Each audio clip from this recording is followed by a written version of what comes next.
नमस्कार मंडळी, मी सुवर्णाच्या जग आपल्या मराठी यूट्यूब चॅनलमध्ये आपल्या सगळ्यांचे मनापासून खूप खूप स्वागत करत आहे. आणि आजची रेसिपी दिसते ना एकदम मस्त, एकदम चविष्ट. जर संपूर्ण रेसिपी शिकायची असेल तर प्लीज संपूर्ण व्हिडिओ बघा. आणि जर तुम्हाला रेसिपी आवडली तर प्लीज लाईक करा, शेअर करा, कमेंट करा, सबस्क्राईब करा माझ्या चॅनलला. चला तर मग रेसिपीला सुरुवात करूया. तर बघा, सुरुवातीला मी कढईमध्ये 2 चमचे तूप घेतलेलं आहे. आज आपण बनवतोय नारळाचा भात. तर बघा 2 चमचे मी यामध्ये तूप घातलेलं आहे. आता यामध्ये आपण घालायचं दालचिनी आणि लवंग आणि त्याचबरोबर बासमती तांदूळ स्वच्छ धुतलेला. तर त्यानंतर आता यामध्ये आपण घालूयात नारळाचं दूध आणि सर्व व्यवस्थित मिक्स करून घेऊयात. तांदूळ आपल्याला हलकेसे पहिला तुपामध्ये भाजून घ्यायचे आहेत आणि अशा प्रकारे नारळाचं दूध घालून याला ढवळून घ्यायचं आहे व्यवस्थित. एकदम सोपी रेसिपी आहे, कुणीही बनवू शकतं, जास्त वेळसुद्धा लागत नाही आणि महत्त्वाचं म्हणजे एकदम कमी वेळात होते. आता बघा, व्यवस्थित आपण याला 10 मिनिटं शिजवून घेतलेलं आहे.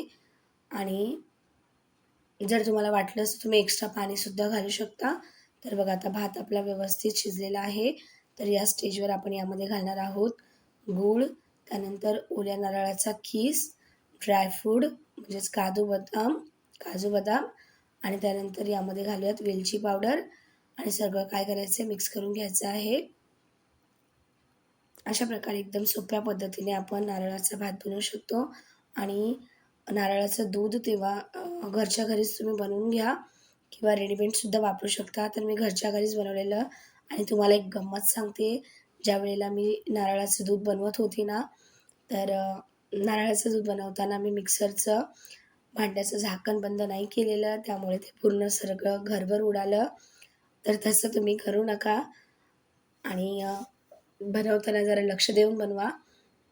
आता यावरती मी मिक्स करून घेतले सगळं आणि झाकण ठेवून 10 मिनिटं शिजवून घेतलेलं आहे स्लो गॅसवरती.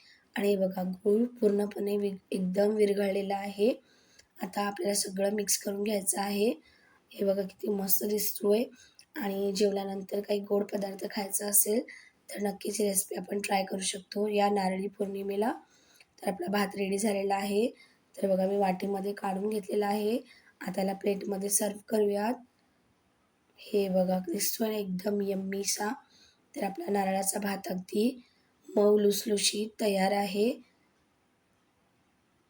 हे बघा, एकदम मस्त नरम, दाणेदार आणि एकदम रसदार असा नारळाचा भात तयार झालेला आहे. जर तुम्हाला माझी रेसिपी आवडली तर प्लीज लाईक करा, शेअर करा, कमेंट करा, सबस्क्राईब करा माझ्या चॅनलला अशाच सोप्या रेसिपी बघण्यासाठी. आणि वेळात वेळ काढून व्हिडिओ बघितल्याबद्दल तुमचे मनापासून खूप खूप धन्यवाद. अशाच सोप्या रेसिपी बघण्यासाठी प्लीज व्हिडिओला लाईक करा आणि शेअर करा.